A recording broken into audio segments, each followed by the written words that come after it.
Neste bloco, nós vamos tratar dos relatórios de sustentabilidade, a importância desses relatórios. Eu venho reforçando para vocês a importância da simetria informacional. Que mecanismos, que meios as empresas podem usar para dar transparência, para dar publicidade do que vem acontecendo dentro dela, de modo que os acionistas tenham condições de tomar as decisões, de modo com que o público, a sociedade, compreenda o que se passa nas organizações. Então, os relatórios de sustentabilidade são comunicações veiculadas por qualquer meio, elas podem ser impresso ou eletrônico, e ele tem o papel fundamental de divulgar os aspectos ambientais, econômicos e sociais e permitir uma tomada de decisão acertada. A origem da demanda desses relatórios: obrigação legal ou voluntária. De onde vem uma obrigação legal? Lembra quando a gente estava estudando governança corporativa e que a gente viu os mecanismos externos? Esses mecanismos externos é que definem a obrigação legal de dar transparência a esses resultados da empresa. Mas ela pode voluntariamente, além das obrigações contábeis, econômicas, apresentar os seus resultados ambientais e sociais. E com isso, ela se comunica com o seu público externo, se comunica com a sociedade, com os seus investidores sobre o que ela está fazendo dentro da empresa. E no ambiente de governança corporativa, os relatórios são fundamentais. Por isso, mecanismos externos exigindo legalmente esses relatórios. Por quê? Dão condição ao principal, que está exercendo o controle da gestão do agente. Vamos ver então como funcionam esses relatórios.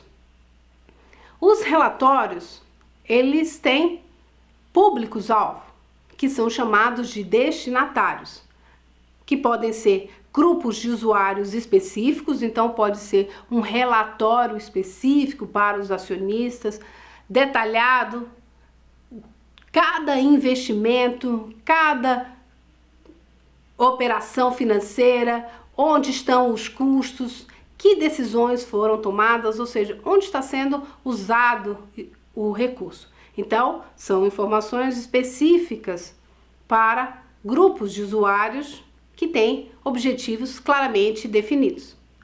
Mas ela também pode gerar relatórios para usuários indiferenciados, ou seja, para o público em geral.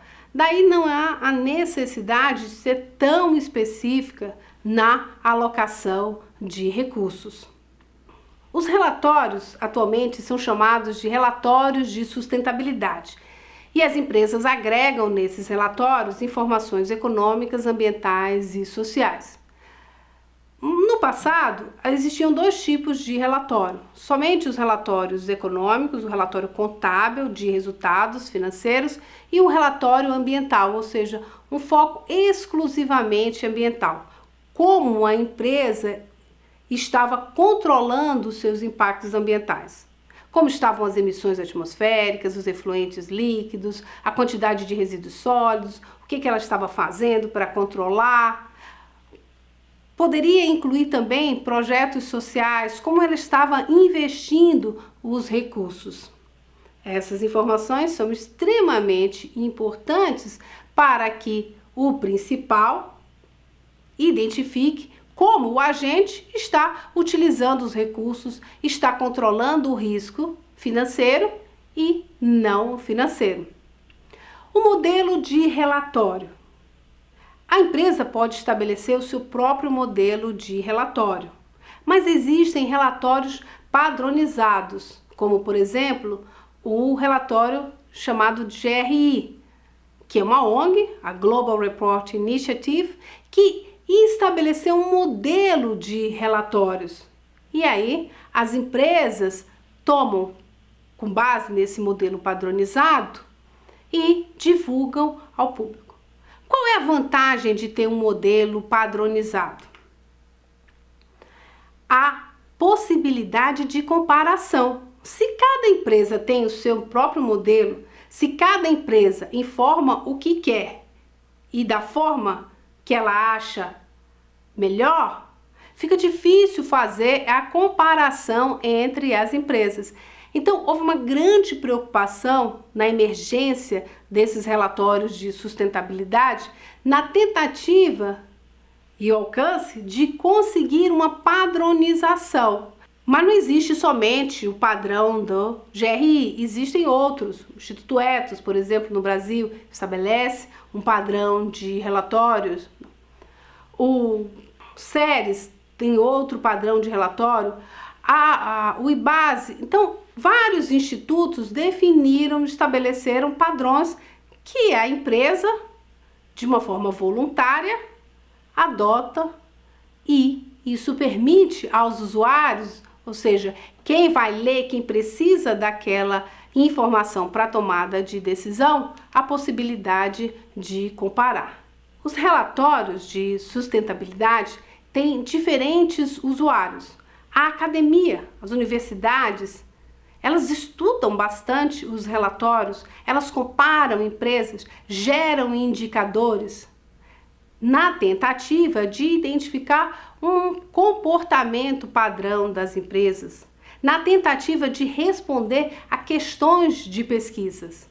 Os empregados podem usar os relatórios para identificar como a empresa está alocando os seus recursos.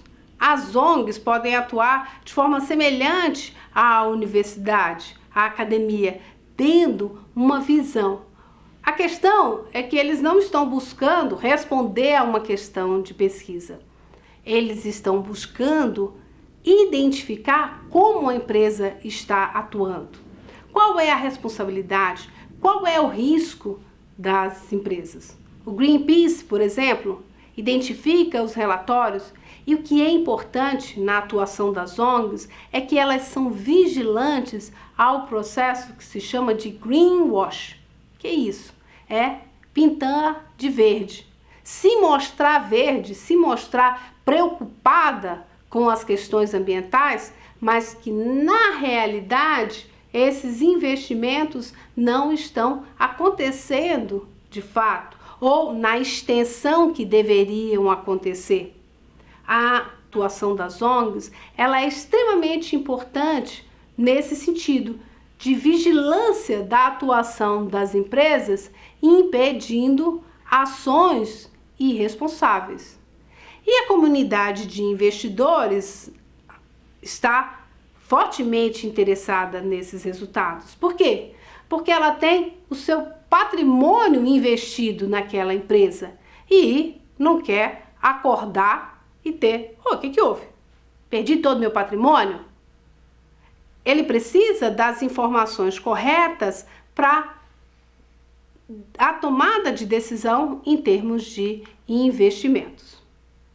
Então, a gente observa que a importância da comunicação na responsabilidade social. A comunicação é extremamente importante na construção de uma responsabilidade social corporativa. Por quê?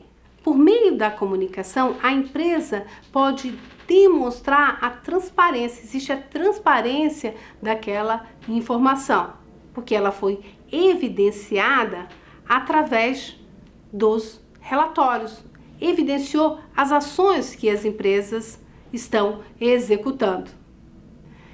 Se a empresa é transparente, divulga, comunica com diferentes usuários, o que é que vai acontecer? Vai aumentar as pressões, a vigilância. Então, a comunicação amplia o engajamento com as partes interessadas. E quando Quando a empresa corretamente comunica e consegue esse engajamento, ela alcança a licença social para operar. Ou seja, existe uma legitimação das ações das empresas por parte das partes interessadas. Então, a comunicação é extremamente importante. A existência e a divulgação desses relatórios de sustentabilidade são extremamente importantes na construção desse laço entre as partes interessadas, os acionistas e a empresa. O que isso resulta? Acaba melhorando a reputação e os processos internos da organização.